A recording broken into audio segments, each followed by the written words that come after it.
Alright, this is Iron Man 325. First Iron Man comic I have reviewed on this channel. I didn't have much of any Iron Man comics, so it makes sense that I would have issues from what was his most despised storyline. This is part of the cross-dressing story where Iron Man went evil and nothing makes any sense. I will front load this review with acknowledgement that Kurt Busey retconned the shit out of this story, and his retcons are worse than what he was retconning, and he is a tosspot. And with that said, I will not bring it up again in this video, but suffice to say, most of the things I point out could be followed up with, and then Kurt Busey retconned it and ruined it more. First bit of honest praise is some of the art. We have some great art in this issue by Sam Cheung.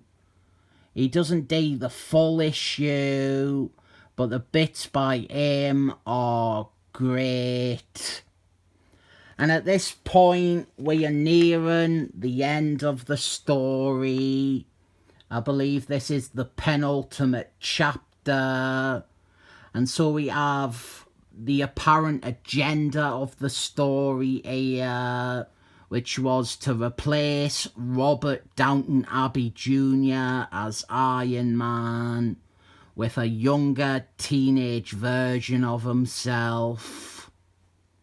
I will come back to that, but the thing that went wrong with the cross-dressing, above all else, is quite simple.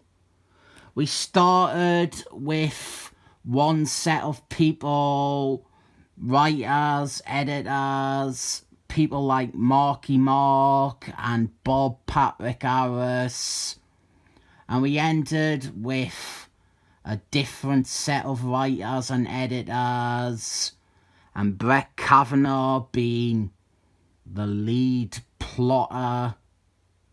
Whatever direction they were originally pursuing is unknown to everyone. And so we got other people coming in and trying and failing to resolve the story. So this teenage Robert Downton Abbey Jr. thing, I get the feeling this wasn't part of the original plan. At least not the way it is done. I think replacing Iron Man with a younger character is valid, but replacing him with a time-travelling younger version of himself is where it gets shit. I could see this maybe as being a story that was pitched elsewhere and maybe got the green light, replacing Iron Man with a new character. And then it was shoved into the cross-dressing because they didn't have a resolution or a goal. And that is where the time-travelling teenage version of Robert Downton Abbey Jr. comes in. I always saw what is done with Iron Man as being like a botched attempt to do for him what Emerald Twiglets had done with Green Lanterns. But in 90s Marvel fashion, it became a 20-part crossover that made no sense and involved this bad time travel shit. But the thing with the cross-dressing is that there are slivers of good ideas or enticing stuff, one of which is Madame Masks. There are a lot of oddities with her appearances in the cross-dressing. I might get into that at some other point. Like, there's a bit where she unmasks, which is ignored in every other part. But the main thing with Madame Masks is that she joins the Avengers in this story in a the enemy of my enemy is my friend way. But I think this is good. She is a quality character. She instantly has a fun and interesting bond with Hawkeye. She even hangs around the Avengers for a few issues after the storyline. I like Madame Masks, and I like her being an Avenger. I think there was a lot more potential in exploring her as a character this way. So that is good, but I'm not even going to try to fully explain the plot of the cross-dressing because it is a nightmare to explain. Robert Downton Abbey Jr. has gone insane. He has been driven crazy by Kronos and his apparent wife, Willow. And the cross-dressing, it is the only time I can be arsed with Willow as a character. It's just funny to see this awful creator's pet brought so low as being a stock villainess. Great stuff. And here is Kronos, star of the last episode of that stupid television show and wearer of a bad 90s redesign here. Kronos, he has a plan. He has a plan to summit, and he has all these different agents who are maybe Charlotte Witch's twins from the future and stuff like that. That is what I cannot get bogged down trying to explain. We get plenty of melodramatic 90s excess, like Willow scratching her son's cheek so that he can feel what it's like to bleed. She is full-on Rita Repulsa bad guy in this. And here she is licking up Iron Man's tears, which are also his blood. After this, we didn't have any more Sam Cheung art, but our first other artist is okay. Doesn't really mesh well with Sam Cheung, but this guy did a bunch of Excel's issues.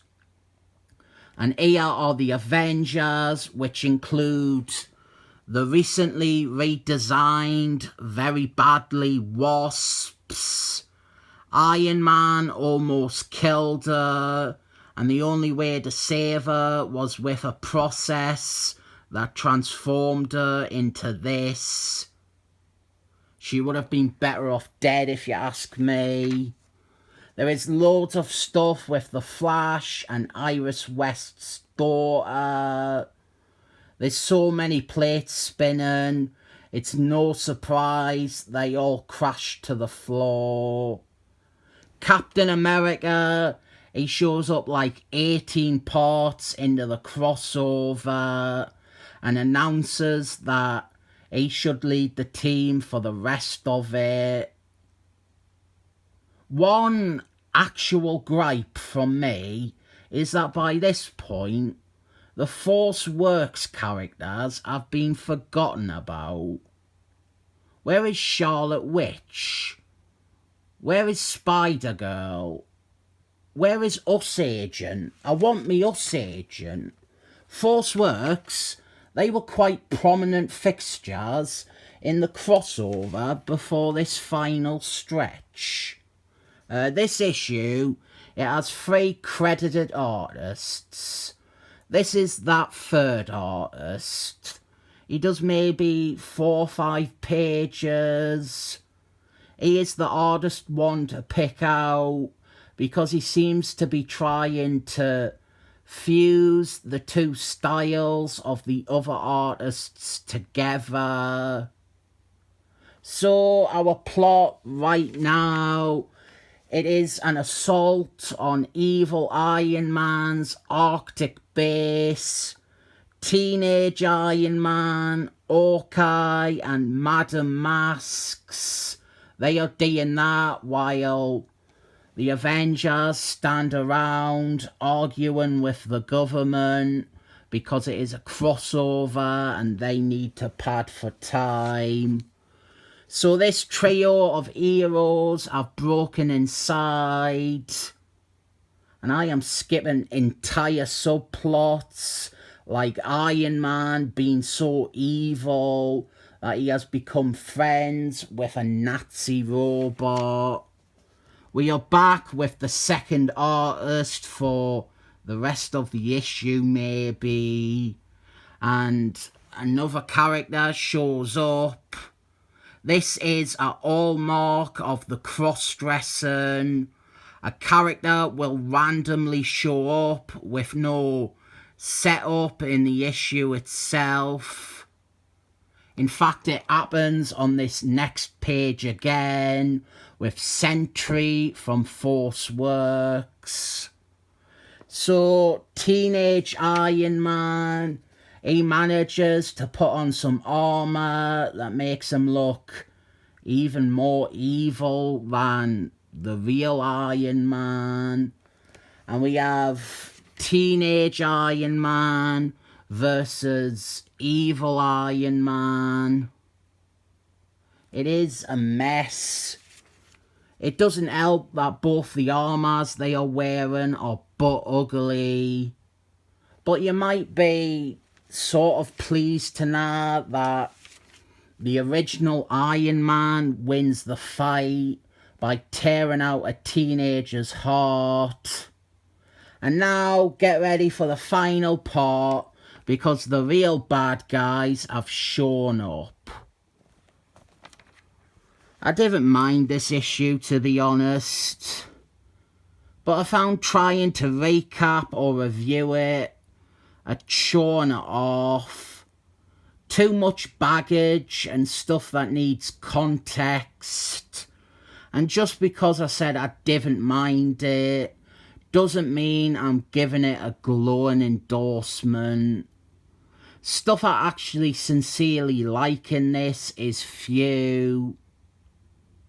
I like that one page with Hawkeye and Madam Masks. That is it. The rest is mishandled or plain bad. But I do maintain that the cross-dressing is less like a red setter bounding after a tennis ball and more like a captain solemnly going down with his ship. I'll give this issue 7 thumbs up.